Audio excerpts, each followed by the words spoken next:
Happy February. Thank you for joining us. We are live on Zoom and live streaming to YouTube. In just a minute, I'm going to introduce our special guest who will be joining me for a conversation about the intersections of sexual orientation, gender identity, and religiously based discrimination. But before that, a reminder that if you're catching this event on YouTube, you can join us on Zoom for these events. To get the login information, go to our meetup group at CFL Freethought, and that's meetup.com/CFL Freethought. Join us there and be sure to RSVP for upcoming online events and put them on your calendar. This event is part of our reoccurring educational events that we will continue to stream as YouTube events. You can find all of our past educational events and follow us on YouTube at youtube.com/CFL Freethought. And lastly, if you want to be sure to get the monthly email updates for upcoming activities, all of which are online right now, go to tinyurl.com/CFFC newsletter. That's CFFC newsletter. Give us your email and any other contact information you like, and we promise to send out a monthly email with our events. Of course, we hope that everyone is already following us on Facebook. You can find us there at CFL Freethought. Okay, today, if you're with us in the Zoom meeting today, your microphone will be kept on mute so you don't accidentally interrupt the presentation. If you keep your camera on, please try to avoid any distractions. It's basically a conversation today, so we're going to be focusing on that and not having a PowerPoint. You can find the chat option available at the bottom of your screen on the computer. Feel free to chat with anyone there and post questions. So, please, if anything comes up, please, throw them into chat and we will work them into the conversation. All right. And with that, let's get started. Today's event will not be a typical presentation, but instead a conversation about the intersections of sexual orientation, gender identity or expression, and religiously based discrimination. And this is with Josh Bell, the Executive Director of One Orlando Alliance, and myself. One Orlando Alliance is a support network for LGBTQ plus organizations in Central Florida that lowers barriers, provides critical communication, and promotes effective, influential, and sustainable opportunities for transforming the culture of the region as it relates to the LGBTQ plus community issues and needs. They seek to foster a deep respect for those in the community and ensuring inclusiveness within our diverse population. A little bit about Josh. Josh Bell began working as the Executive Director of One Orlando Alliance in October of 2020. He previously served as the Director of Community Development for the Community Hope Center in Kissimmee, and also worked for the Peace and Justice Institute at Valencia College as a facilitator for transformative dialogues related to anti-racism training, gender bias, and LGBTQ plus and gender spectrum inclusion. In his role as Interfaith Coordinator for PGI, Josh helped faith-based organizations begin difficult discussions around inclusion and justice. Josh is also a member of the Orlando Mayor's Dr. Martin Luther King Jr. Commission, the Interfaith Council of Central Florida, and the planning team for the Orlando Youth Empowerment Summit. He's previously served on the Central Florida Commission on Homelessness Faith Committee and the Lake Nona YMCA Board. He received his bachelor's degree from the University of Florida. He also holds a Master of Divinity degree. And prior to entering nonprofit work full-time, Josh pastored United Methodist churches for 9 years. He's a proud dad and co-parent to 3 young children. Josh, welcome. It's great to see you. I think we first met at a 2016 Interfaith luncheon, if I get it right in my mind. 2016 was a really long time ago. Wow. Yeah, it's really good to be here. It's really good to see you, Jocelyn. I really appreciate the invitation, and I really appreciate the work that y'all are doing. I love the Freethought community, and the relationship that I've been able to form with you and David has been such a meaningful thing for me personally. And so the chance to be with y'all and just talk and get to know more about this very fraught intersection. I'm happy to be here, and hello to everybody who's in the Zoom meeting and those who might be watching on the live stream. It's wonderful to have you here. Could you give us a little bit about what you're actually doing right now with the Orlando One Alliance? We'll start there and then we'll work back for your story, I guess you'd say. Oh, sure, sure, sure. Yeah, so the One Orlando Alliance came about in the aftermath of Pulse.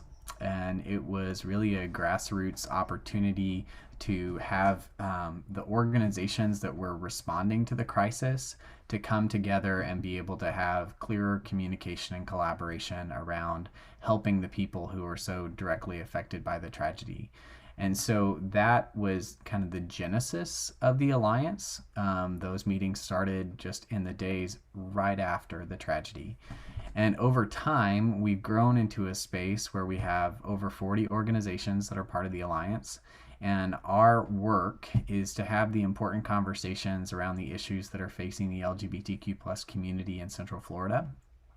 We publish an annual Alliance agenda, which highlights the top 10 issues that are facing our community and the barriers to full inclusion.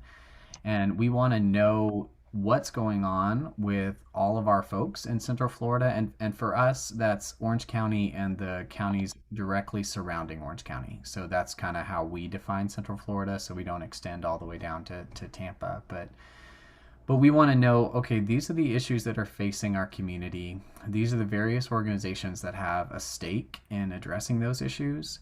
And these are the conversations that we need to have within the alliance as well as with stakeholders beyond the alliance to create some solutions to those issues.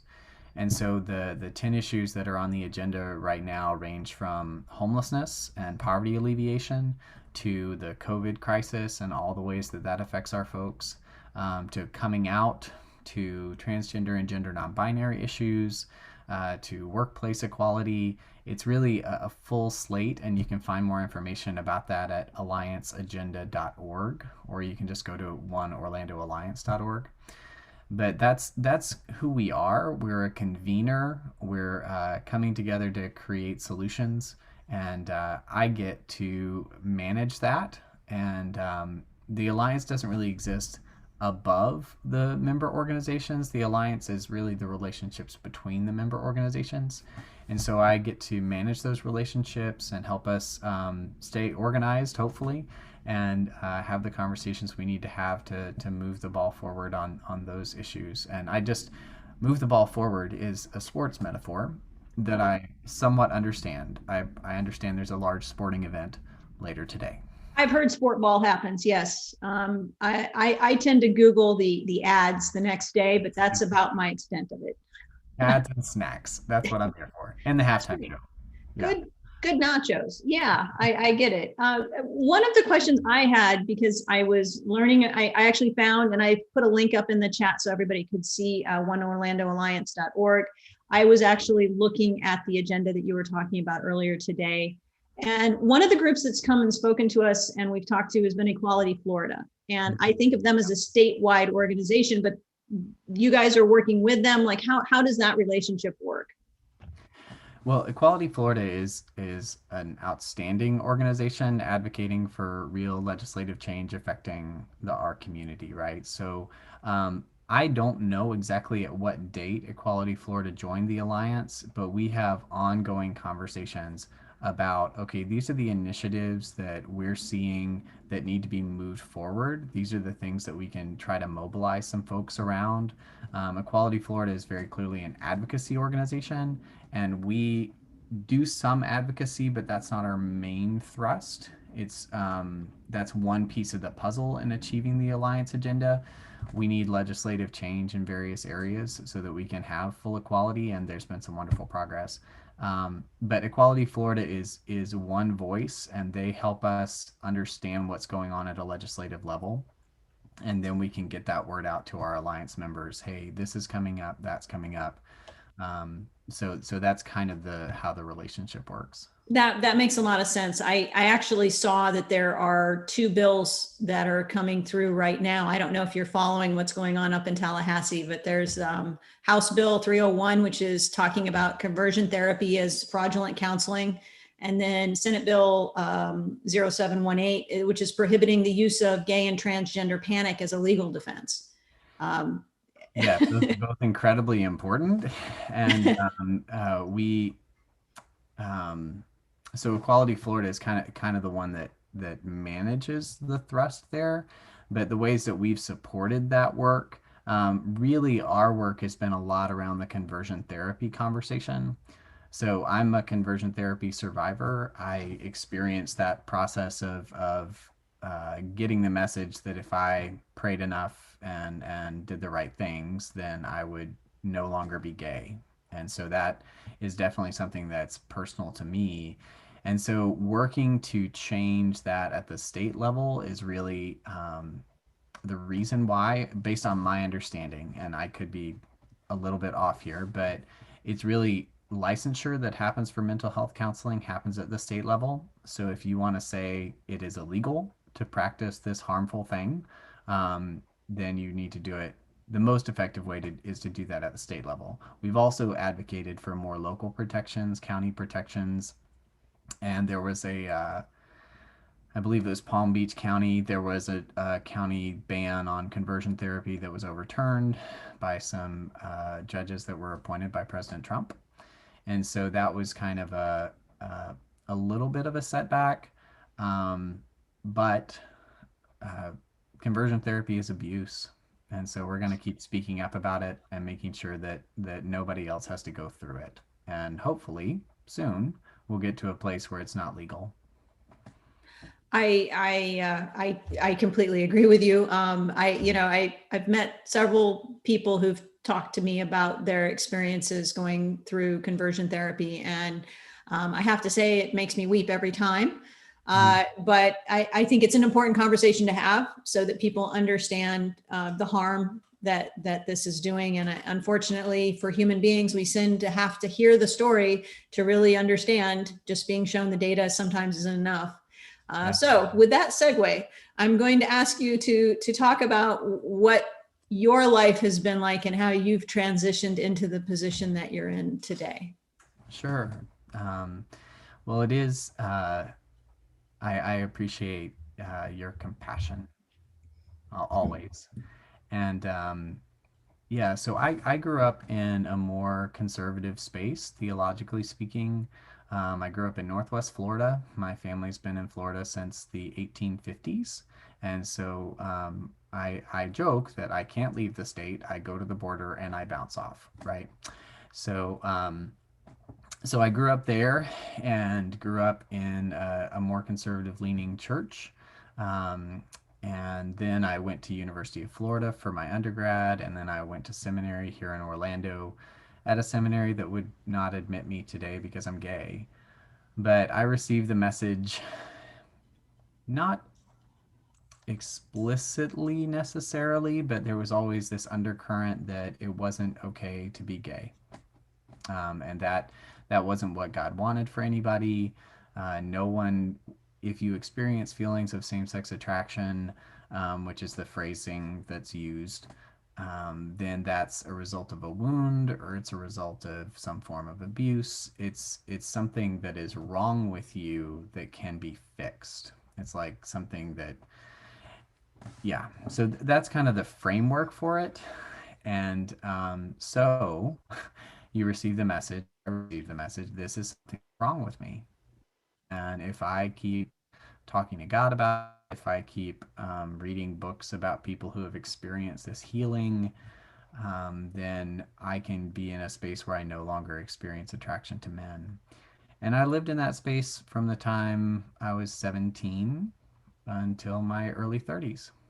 And so that was a long season for me. And I got to a place where I had to reckon with myself. We were talking before we went live about how eventually it catches up with you when you're doing something that you can't sustain. And that's what happened to me. I got to a space where I really had to reckon with my truth and say, okay, one, I'm gay.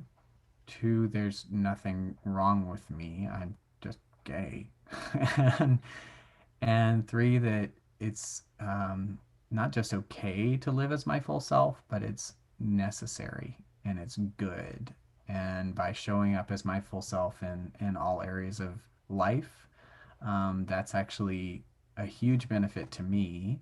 And it's actually a benefit to the people around me too. So when I came to that realization, I was serving a church. I was a United Methodist pastor, and I that can't even imagine. I'm sorry.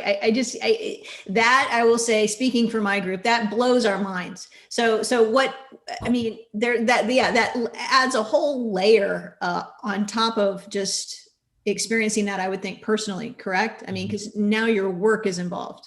yeah. So for me, coming out meant a great number of ripple effects in terms of what I can and cannot do. And so yeah, I prepared for ministry for from the time I was like 19, um, and went to school headed in that direction. I went through a very extensive process to become ordained in the United Methodist Church.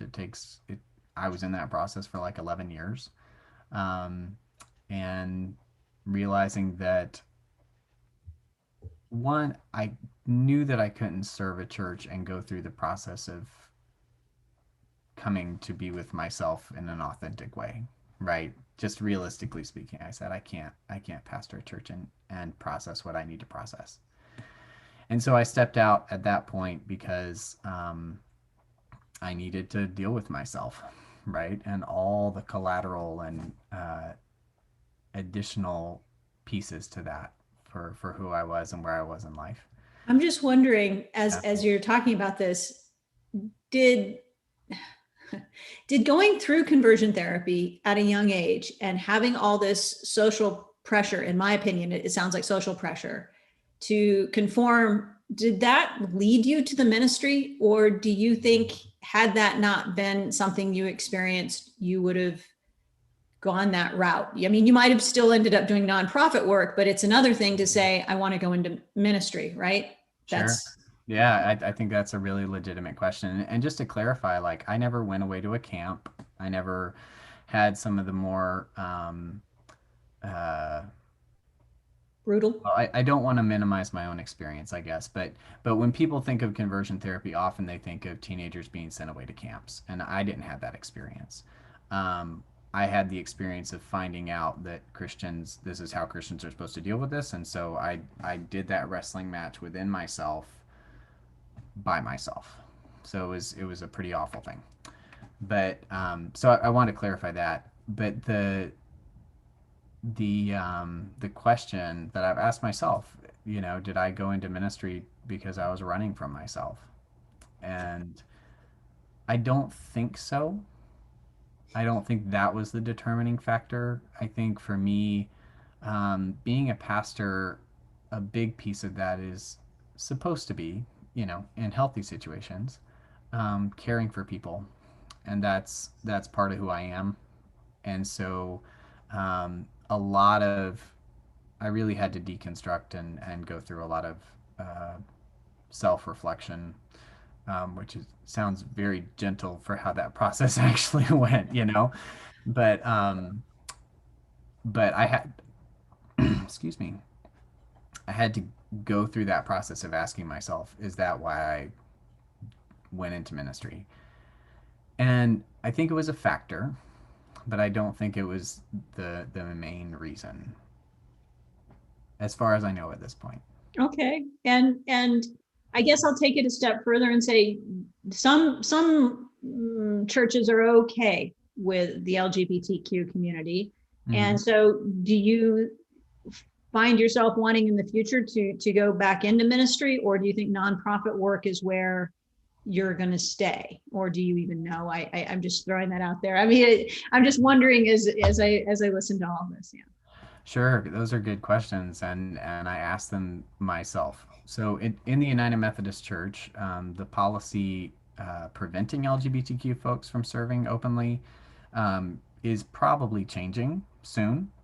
And most of the United Methodist churches that I know, especially locally, are actually affirming congregations. So for me, it's more a question of, um, does that still fit? Does that still fit who I am? And for me, I know that where I am today at One Orlando Alliance is the right fit. And Okay. I don't know the future.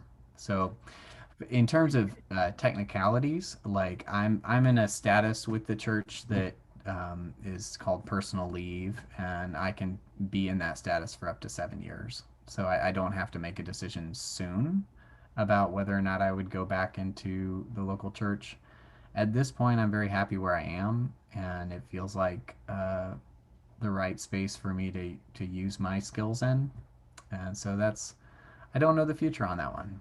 Okay, well, that makes sense. You are one of the most seemingly kind and gentle people that I've ever met. So I would, as much as I'm going to be happy about ministry and having you involved, you are the type of person that I would want in there. And so it's anyway, that's my personal feelings on that.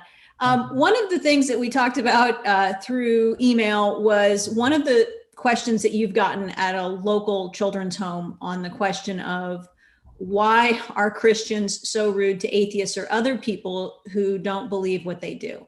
And I thought that was so interesting that that actually came up at a local children's home. And I would love to hear how that conversation went for you.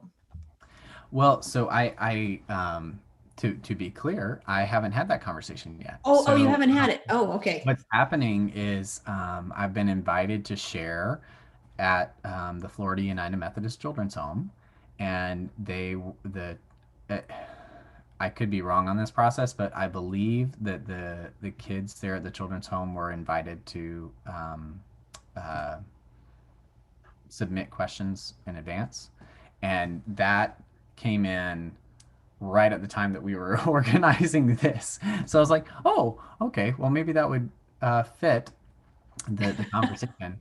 And the Children's Home is an amazing organization. They provide a home for kids who don't have one otherwise, and it's not a I don't know, some sort of Victorian space of mandatory prayer at 7 hours of the day and that kind of thing. It's a space where kids get to be themselves. So I love the Children's Home. Who runs it? Like, where is it? Who runs it? It's an enterprise, and my connection there is Madeline Luzinski, and she is the chaplain, I think. So yeah, I'll have to look that up. Um, but I think the question of why are Christians rude to people who disagree with them, I think there's a couple layers to that. I think that we all have the capacity to be rude to people who disagree with us, um, regardless of religious affiliation or not, The right? last election proved that. Yes, we have immense capacity to be harmful to people who see things differently than us. And in some cases, there's this quote by a guy on social media who it's often attributed to James Baldwin, but it's actually a man who goes by Son of Baldwin on social media. And it says, "We can agree to disagree unless your perspective denies me the right to exist," or something like that. And and we are in a space where we have to name harm, right? We have to say, no, this is not just a difference of opinion. If you believe that as an LGBTQ plus person, I shouldn't be permitted to have a civil union with somebody somebody that I care about, or if you believe that I shouldn't be able to adopt or XYZ, if you're infringing upon my civil rights, then that's a harmful perspective. And we're not going to just be able to agree to disagree. I will resist. I will resist what you are doing. Um, so I think in that space, like acknowledging if there's a difference of opinion and somebody is on a side that is actually harmful, then that is, I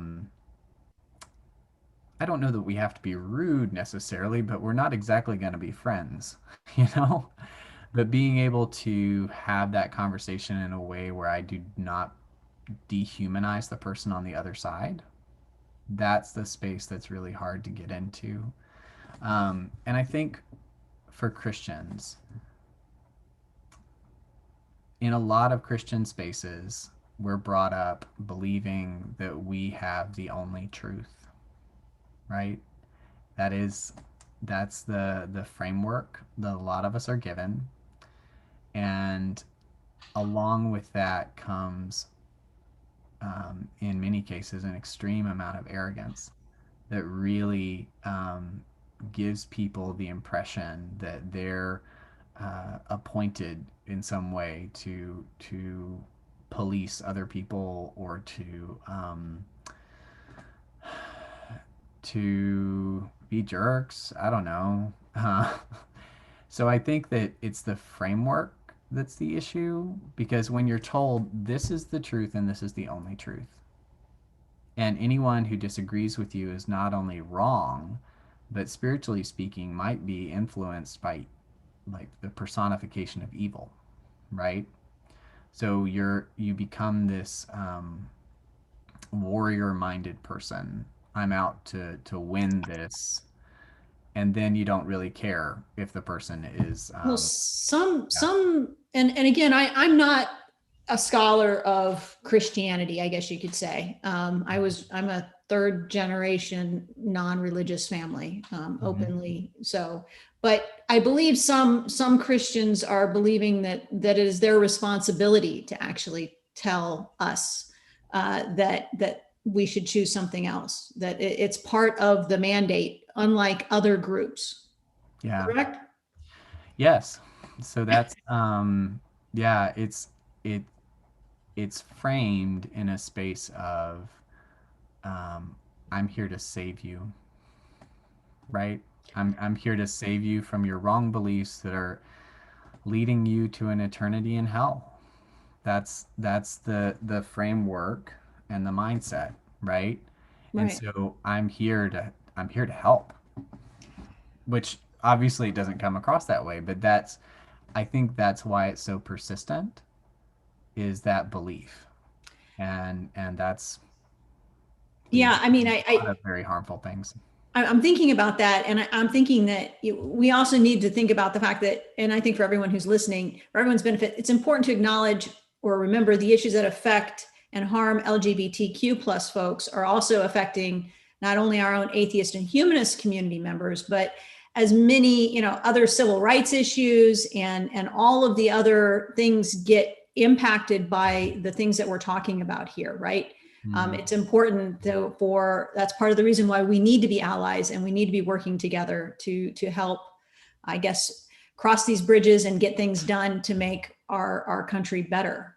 hmm Uh, Yeah, it totally all of the experiences of marginalization and discrimination are connected and they flow from white patriarchal uh, Protestant. Religion and government. Yeah. Okay, Well, just well, to, the space of, whether you're in government or not, the space of believing that the white male Protestant, um, wealthy, cisgender, able-bodied, um, all these things, right? That this is normal. This tiny little square is normal, and everyone else is abnormal, right? And this tiny little square is the folks who are supposed to have the greatest access to power and resources, and they defend that, and it's and that leads to all of the discrimination that we see, right? yeah, I mean, we talk about this a lot in our organization. Our issues as an organization are religion and government, and that's why it really is something we've talked about. I've talked with people, and they say, "Well, it's on our money. It's our state motto. These are the reasons why it's okay for us to feel this way, or you should not be able to give an invocation, or you should not be able to do X, Y, or Z." And yeah, I tend to overly agree with you on all of this, and it seems like you are representing such not you, but they are relatively speaking a small, very specific subset of our population. Uh, There's a book, and it's something like the end of white Christian America. Is that the? I'll look up the name, but okay. it's a really fascinating historical account of the transitions, slow but sure, where white Christian America is controlling less of the public discourse and norms than once once was the case. Clearly, there's still a massive influence, but I I, think it's I Robert Jones. yes, We're Robert, Googling on the side. yeah, Yes. Robert Jones. Yeah. That was a really helpful book for me to read and also to understand. Uh, it might be his phrase, it might be somebody else's. The concept of white lash, like with all the changes that we've seen, with all the progress that we've made for less discrimination and more inclusion, which clearly we still have a long way to go, but we've made progress. People who have power have seen that as an unqualified bad thing, and and then you get the backlash, right? So it's that was a very helpful book for me to read, and how that impacts the mentality of Christians being persecuted. Christians aren't being persecuted. You just don't have the home court advantage anymore. Um, and But don't so, they do kind of have the home court well, advantage. I'm sorry, you're right. You don't have as much as you used Right. to, right? If anything, from my perspective, it's more about just acknowledging the other groups, and they still have the home court advantage, but they're acknowledging that these other groups exist and that we need to be harmoniously respectful. That's what should be going on. And I do agree, though. It seems like public opinion, you have several steps forward, then you step back a little bit, and then you go forward, and it's a slowly moving forward, but you have to have, I guess, a couple of years of backlash to really make it stick. Maybe, I don't know. What do you find with age groups? For example, with your work now, uh, are you finding older Americans? That's a kind of stereotype in my mind. Older Americans are going to be slower to accept and change as opposed to the Generation Z millennial space. Well, I don't work directly with youth right now, but I do feel like public opinion has shifted radically in terms of LGBTQ plus inclusion, in terms of racial justice. Um, there's definitely major changes, based on the information that I've seen, right? In terms of older adults, I think that I'm careful with that because I know some really awesome progressive older folks. My own grandmother, when someone in my family told her that I was gay, she said, "Well, how long have you felt this way?" And I said, "Well, all my life, Grandma." And she said, "Well, I love you right through."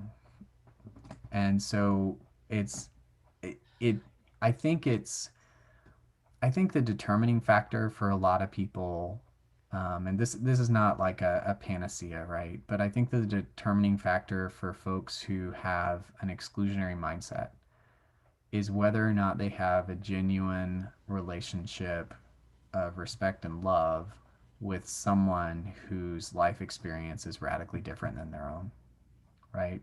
I think it's easy to be discriminatory. It's easier to be discriminatory against an LGBTQ plus person if you don't know any LGBTQ plus people. It's easier to be discriminatory against atheists and agnostics if you don't know any atheists or agnostics.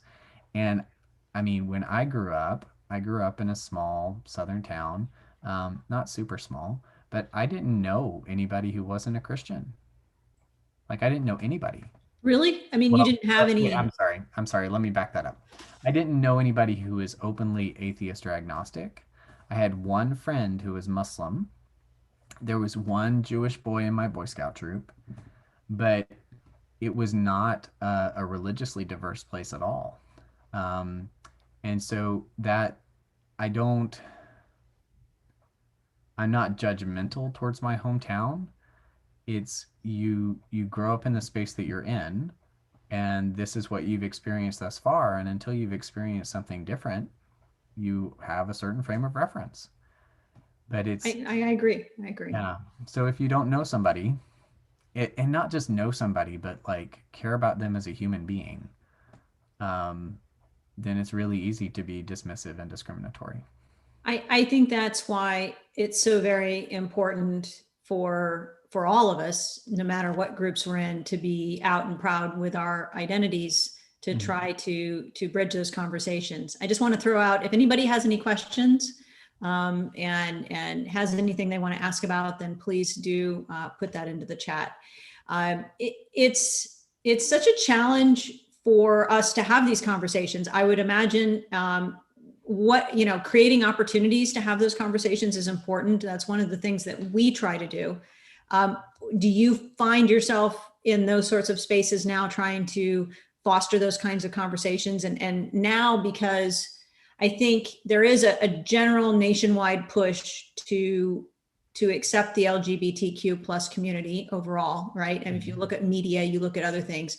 How are you able to foster that kind of conversation with groups that may feel negatively towards the community, but won't be out about their negativity? So, I mean, how are you actually finding those opportunities to meet those people? Does that make sense? It's a kind of convoluted. Sure. Yeah, I think um, you know, we can't necessarily appeal to the court of public opinion because it doesn't exist, but we have like stats on acceptance, and LGBTQ acceptance has grown substantially because of the work that has been done by people who are willing to show up and be their full selves and not take no for an answer. And I want to acknowledge the reality that a lot of the time, that's folks who are in the transgender community or gender non-binary community. That's folks who are Black or Latinx or another person of color distinction. And within our own community, there's been a lot of neglect of the stories of our trailblazers. And so we're really working to be more deliberate about saying these are the people that we have to thank for the freedom that we have today. So I want to acknowledge that, and also say that yeah, there's definitely um, it's hard to say. There's more public pressure, I think, to include the LGBTQ plus community than there used to be. And folks who are openly discriminatory have been given a lot of encouragement to be openly discriminatory over the past 4 years. And so those voices are definitely loud. And so that's it's this weird space. So progress is never like monolithic, I don't think. We've made a lot of progress, but there's still plenty of spaces where people feel, well, it's just my opinion, that your lifestyle choice is wrong. And most of the time, that's in religiously based communities. And most of the time, it's in, not most of the time, there's a lot of churches where that's still the case, whether or not people will say it openly. And so I think the conversations that I've been able to have, it's been really helpful to me, the fact that I have a lot of relationships within the religious community that started before I came out. And so people don't know me as those folks don't know me as the director of the LGBTQ plus nonprofit. They know me as Josh, and we can have a conversation. Yeah, And how have you had to, this is going to come out then, because you were functioning in a religious capacity, and now you've made this dramatic life change. And as far as coming out, you're the same human. Um, so how do you have those conversations? Are you trying to take people one-on-one so that they're not shocked and you can have that conversation, or how has that worked for you, if I I can had a ask? lot of one-on-one conversations in my coming out process. Coming out is a continual process, right? Um, that might be slightly less true when you're professionally gay like me and it's part of your job. So I don't know. But I had a lot of one-on-one conversations before I came out more publicly. And getting this job was definitely a big, oh, hello to a lot of people. So that's been I will say that my relationships with folks within the religious community, within my denomination, within the Interfaith Council, those have all maintained. I I no nobody has stopped taking my phone calls, you Have know. you had any negative? I mean, don't name names, but I mean, has anybody from the community, the interfaith community, had a negative reaction, I guess, or less than ideal? No. That's uh, wonderful. That's I that's, think that's good.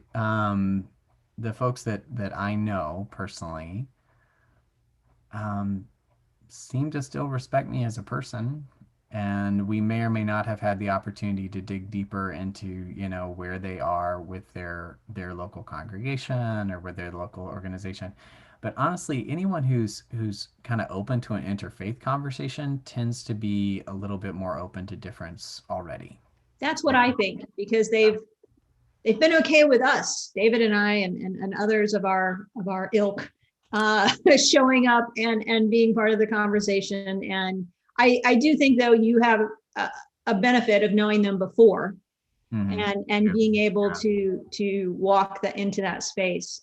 There was a comment in the chat about asking you about working with non-binary folks, and how that's transgressed through your work and all of that. If you could address that, that would be great. Sure. Well, so I want to own that I'm a cisgender male, so I come from a space of extreme privilege when it comes to conversations around gender. And so my education process has been through listening to the stories of folks who identify as transgender or who identify as gender non-binary, or not identify as, but are, right? And so for me, that's been a process of listening to their bravery and hearing their stories and hearing, okay, this is what my experience of walking through this life is like. And so for me, I've had to do a lot of listening because it's not an experience that I share personally. But transgender and gender non-binary folks and their experience is part of our alliance agenda. In terms of the LGBTQ plus community, the community that experiences disproportionately higher levels of discrimination is folks who are transgender or gender non-binary. And so we're in a space where we're trying to um, one there's a couple different things. So one of the spaces that we interact with that in a really concrete way is over the past, I think it's, time is fuzzy, but I think it's about the past year or so. We've been working with local homelessness services providers to help them be more inclusive and sensitive to the needs of folks who are transgender, gender non-binary, who are experiencing homelessness. Um, it's it's really sad that that's so much higher of a likelihood when someone lives as their full self in that way. Um, the level of discrimination and violence faced by folks who don't fit neatly into one of the binary boxes is really tragic, and it's wrong, and it's something that we're constantly talking about. Um, we helped incubate an organization called the Gender Advancement Project, which is led for Yeah. and by transgender persons. Okay. And so that's definitely they are a pretty new organization, but they're doing some really good work to provide specific resources and support for the community. But those are kind of the that I've intersected What so was the far. organizational name on that again, Sure, or do you it's have a the link? Gender Advancement Project. Okay, And Gender I Advancement Project. Okay. yeah, they're on Facebook for sure. I don't remember their web address off the top of my head, but I can get it for you.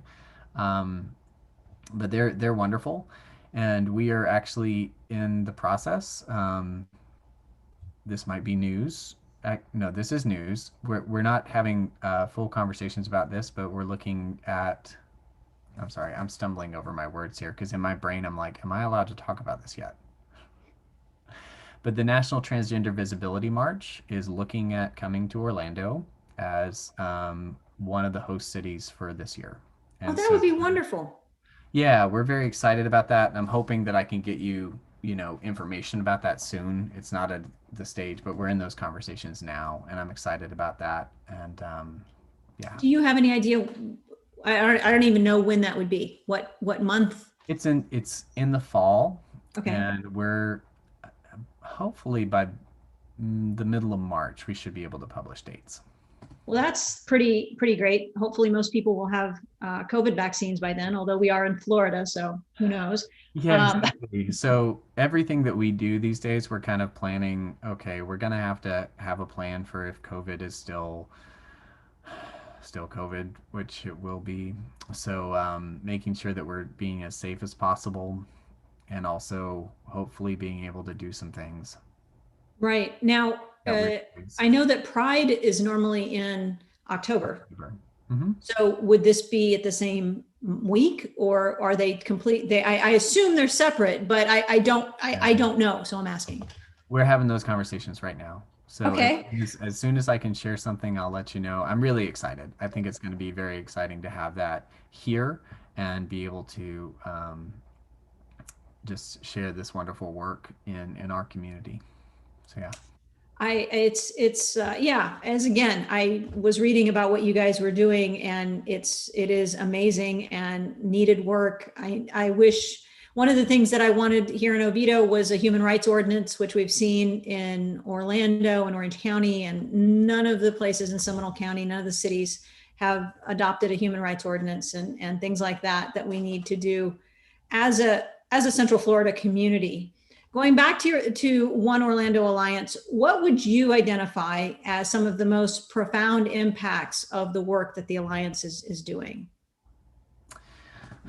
I I think the profound impacts there's so many, but they're always in partnership and they're always kind of conversations and movements in different spaces. So I think that identifying the issues that are facing our community is something that's going to be something that has been and is part of our work, and then having the conversations to create solutions to those issues. So the conversation with the homelessness services providers, I think, was a very significant thing, and those conversations are ongoing.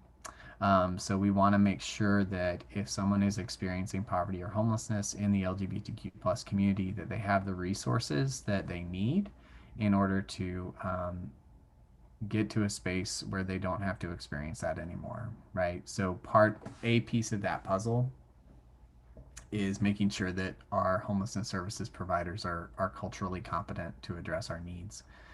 So that's a big one. I think the conversations that we've had around a conversion therapy ban have been very instrumental in continuing that narrative, moving that narrative forward, helping more and more people see the harm that is done by conversion therapy.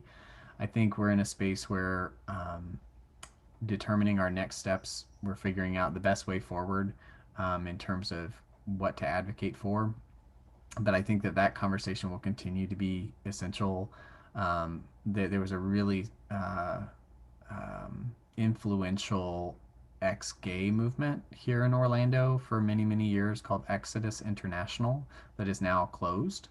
But so it it makes sense that since that harm was centered here for a lot of organizations, that the healing will also be centered here, where we can continue to help people find the resources that they need to walk as their true selves and heal from that process. So, um, in terms of other impacts, um, we've also been having some really important conversations around anti-racism. And so, after the murder of George Floyd last year, the Alliance started having conversations around how do we do anti-racist work in our sphere, because the LGBTQ plus community is not immune to racism, right? Racism is woven into the fabric of our country, I believe. And so we've developed, led by some of our Black and Indigenous people of color leaders, uh, it's called the Anti-Racism Scorecard. And so we're having all of our organizations go through a process of self-reflection and self-evaluation. Like, okay, if we put out a statement that um, we're supportive of Black Lives Matter, or we believe that racism is wrong. It's one thing to put out a statement, it's another thing to really do this self reflective work around, okay, we say that it's wrong, but everyone on our board is white, right? Or we say that it's wrong, but we haven't hired a non-white person before. We say that it's wrong, but we haven't looked at how we spend our budget money to address this issue. So we're having those conversations. That's a big emphasis for us this year. Are you finding overlap with your work with the mayor's MLK, week of recognition and what you're doing now with the Orlando Alliance? There has been some overlap. We actually had a cool, so like most things, most schedules, we really, the MLK Commission really had to work hard to figure out how to do anything this year, right? But one of the cool things we got to do with the Alliance, providing some leadership there, is we had a Zoom that, or a live stream that was focused on Black and Brown LGBTQ plus civil rights leaders. And so we had a really good conversation around their contributions of Black and brown folks have always been involved in the civil rights struggle, right? Or LGBTQ Black and brown folks have always been involved in the civil rights struggle, and but their names aren't often known. And so we looked at the life of Polly Murray, who was an early transgender individual, obviously before that term even was really used. And they were also one of the first people who identified as a woman at the time to be ordained in the Episcopal Church. And they wrote a book that Thurgood Marshall called the Bible of the Civil Rights Movement. That book was the basis for Brown versus Board of Education. Then Barbara Smith, Lady Java, who there's actually a movie coming out about Polly Murray that's at Sundance. So that was a really cool intersection, where we could actually, that was on the MLK calendar. It was the first LGBTQ plus specific event on the MLK calendar for Orlando. So we're really excited that that happened, and that's still available on our Facebook page if you want to go see it. Oh, that's wonderful. So, and then have you also been able to, I guess I'd say, work with and influence PGI to be having to work with One Orlando Alliance as well? I mean, I assume all of these different groups then are having intersection, right? Because of you. Ooh, To some extent. well, yeah, blame or credit, somewhere in Credit. there. I don't. Credit. So we actually did a screening of a film called For They Know Not What They Do, which outlines religious discrimination against the LGBTQ plus community and especially the transgender community. And we did a partnership screening with PJI and One Orlando Alliance. And that was, everything feels long ago. I think it was just 2 weeks ago. We actually got Zoom bombed. So we had people enter the room and were showing profanity and using profanity and loud noises, and we had to shut it down. Oh, wow. So we did have a partner opportunity. We're in the process of rescheduling that screening.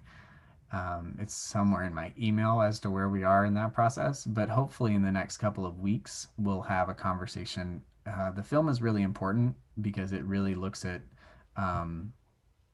how the religious rights discriminatory practices and push has kind of transitioned a little bit away from the general LGBTQ plus population and has really highlighted the transgender experience, the bathroom bills, all the I think the Interfaith Council screened that film last year, right? Oh, okay. If I remember right, I thought so, at the Global Film Festival.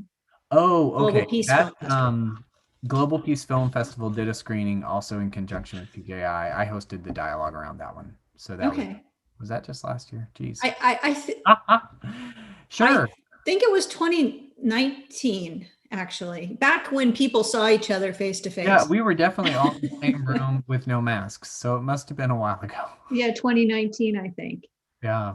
I mean, yeah, there's so much that I could say about religion and all of this, and I don't necessarily want to dig too deep into that because, I don't want to be the rude person here, pushing on yeah, it's a question to me of how do we as an organization, secular humanists and atheists, what can we do? What can the people who are involved with our organization do to make use of this space and to be supportive of you and what your organization's doing?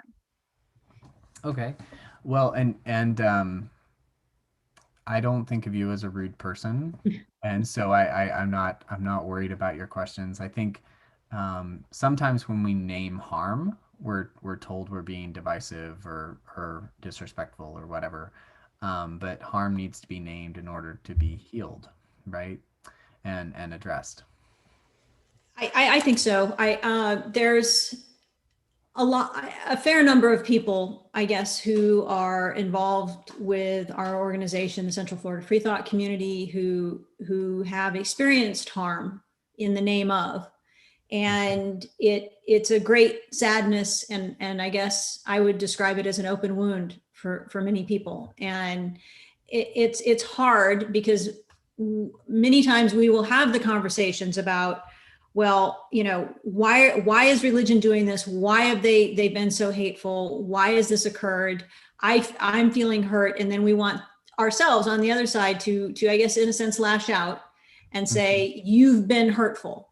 And I'm trying to be as I guess soft about this conversation and this aspect of this as possible. But it's hard when you've experienced harm, as you've talked about, to then try to move beyond that and to be so hateful for the fact that I no longer believe in that, is such a great sadness to people who have come out of their faith. So I Well, and I appreciate that, and I want to say I am so sorry. I'm so sorry for the harm that has been done by people who affiliate with a religion that I'm still affiliated with. And nobody deserves that harm, and no one should have to endure it. And the people who did it to you, even though they may in their minds have actually been well-meaning, which is a very disturbing idea, they should never have done that. And you didn't deserve it. And I hope that you find safety and healing in whatever context that looks like for you. And I know people who have experienced religious trauma, and I have as well. And it takes time to work through trauma. And it first we have to name the harm, and thinking that we can name that harm without a significant degree of anger behind that naming is maybe a little optimistic. Um, if someone hurts you, you have every right to be angry, every right. And when we see that harm continuing, when we see kids who are still going through conversion therapy, when we see kids who have questions in their religious context and they're told they're not allowed to have questions and there's something wrong with them for having questions, and all the different forms, and then really um, textbook cases of various forms of abuse. Um, all of that is wrong. All of that is wrong. And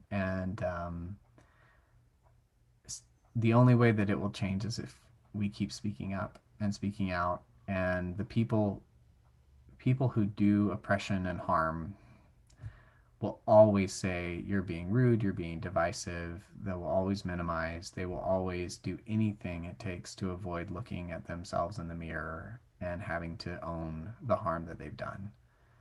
And so that is a constant reality. And I don't blame you one bit for being pissed. Um, I would call that a term that you may or may not enjoy called righteous anger. Um, but I think that um, the space where I am when it comes to anger towards religious stuff is I have to check in with my own self. I have to see, am I dehumanizing another person? Can I see that this person has some really messed up beliefs that are causing them to be harmful? can I try really hard to stay in a place where I see their humanity, and that's really hard. Um, but that's not just for their benefit, that's for mine. Like, I don't want to carry that around inside me. That's letting them live rent free in me. And like, nope, no. So it's just, none of that is easy, and I don't want to minimize or gloss over in any way. I just want to say I'm sorry for the harm that's been done. Thank you. Thank you so much for being here and sharing yourself with us and sharing your kind thoughts. And I appreciate it so very much. We have reached 4 o'clock, and I'm going to say, how can we, and this is going to be a final question thought so that we can stay on schedule here. What can we as an organization do, or how can we connect with your organization? How can we help? How can we be supportive and all of that? If you could help us there, and then we'll close out. Well, something that's coming up that you'll, again, something that I don't have something glossy to put in front of you yet, but we're coming up on the fifth remembrance of Pulse. And so we do the Act, Love, Give initiative, where we try to get people to take action in response to the tragedy, do good in your community. And so I'm going to be putting out information about that. That you can take pictures with the signs. You can do an initiative as an organization saying, hey, we're going to do these 49 things, or we're going to do these specific things because of Pulse. And so that's something that you can engage with, and we're going to get information out hopefully next month about that. Um, in terms of supporting One Orlando Alliance, there's a variety of ways to do that. We would love to have more volunteer opportunities, but obviously that's not really helpful today. But we are a nonprofit. Anyone who likes to make a donation can go to oneorlandoalliance.org/donate. If you want to stay in touch with us on Facebook, we try to put the word out about all the different LGBTQ serving organizations that are part of our alliance, and letting people know, hey, there's so many wonderful opportunities going on that you can engage with. And so follow us on Facebook, follow us on Instagram, sign up for our newsletter on our website, and we can get you specific information in front of you that gives you opportunities moving forward. That's wonderful. And I have shared the link over there, so everyone should be able to find it. And just to add, if you scroll to the very bottom, you'll see the Facebook, Twitter, Instagram link at the bottom of that page too, if you see one of those as a preferred social media outlet. Thank you so much, Josh. Having you here is heartwarming, and it's wonderful to see you. I don't see you enough at the Interfaith Council because so many things have gone on for the past year with this Interfaith Council. We didn't even get into all of that, but yeah, it seems like things are on the upswing though, so that's good. And I can say for myself and on behalf of the organization, we really appreciate your partnership and friendship. So thank you. Well, same. Thank you so much for the invitation, and I wish y'all all the very best, and we'll have more conversations in the future. Definitely. And as soon as we find out about these events, we hopefully in the fall, we will be out and proud alongside. So before we let everyone go, I want to let you know that we are excited to announce our next event in 2 weeks, which will be a presentation by Aaron Raw, science communicator, secular activist with over 250,000 subscribers to his YouTube channel. The talk is entitled The Matter of the Soul, and we'll explore why we came to believe in supernatural spirits in the first place and why it's past time to grow out of such beliefs. Of course, I would like to say for the foreseeable future, we're going to be continuing our online social meetups, our Freethought cafes, our secular women's events as Zoom meetings. All of these are online, so you can join us from anywhere when you have internet connection or mobile data. We also have all of these meetups are available at Meetup, so at meetup.com/CFL Freethought, so that you can actually enter the Zoom meetings. If you need help with connecting, just reach out and let us know. The email for the organization is info@cflfreethought.org. And again, if you want upcoming activity emails, it's a once a month email with our events. Sign up at tinyurl.com/CFFC newsletter, all one word. And with that, we'll let everybody get back to their weekend and we'll see you soon. Thank you so much.